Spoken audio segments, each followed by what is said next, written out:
অনেক সময় অনেক অভিভাবক বা অনেক মেয়েও নারী যারা পড়াশোনা করছেন আমাকে অনেক সময় টেক্সট করেন পরামর্শের জন্য। প্রশ্ন হচ্ছে এরকম যে, বাবা, অভিভাবকের কথা যদি বলি, বাবা আমার মেয়ে পড়াশোনায় আছে মোটামুটি বেশ ভালো, সে আরও পড়তে চায়, কিন্তু এখন তার বিয়ের অনেক অফার আসছে, ভালো ভালো বিয়ের অফার আসছে, তো আসলে কি করব, কি পড়াশোনা করাবো নাকি বিয়েটা দিয়ে দেব? আমি সেই সমস্ত অভিভাবকদেরকে বলি যে আমি আসলে আপনাকে পরামর্শ দেওয়ার জন্য সঠিক মানুষ নই।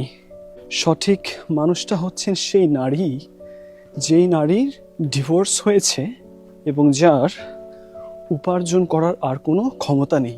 মানে যখন তার পড়াশোনা করার সময় ছিল, তিনি যে নিজের পায়ে দাঁড়াবেন সেই সময়টা ছিল প্রস্তুতির, সে সময় তিনি এই ভালো অফার আসছে বিয়ের, এটাতে তিনি ব্রেন ওয়াশ হয়ে বা পরিস্থিতির শিকার হয়ে বিয়েটা তিনি করে ফেলেছেন এবং জীবনের এই পর্যায়ে এসে পরিস্থিতির শিকার হয়ে পুনরায় তার ডিভোর্স হয়েছে এবং এখন কলেজে যাওয়ার সময় নেই, ভার্সিটিতে যাওয়ার সময় নেই যে তিনি প্রস্তুতি নেবেন, পড়াশোনা করবেন, প্রতিষ্ঠিত হবেন এবং উপার্জন করার সক্ষমতা অর্জন করবেন।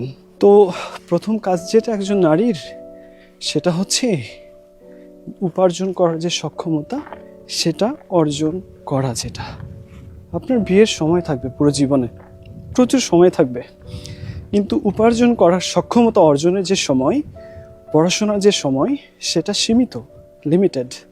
সো বুদ্ধিমানের কাজ কি বুঝতেই পারছেন।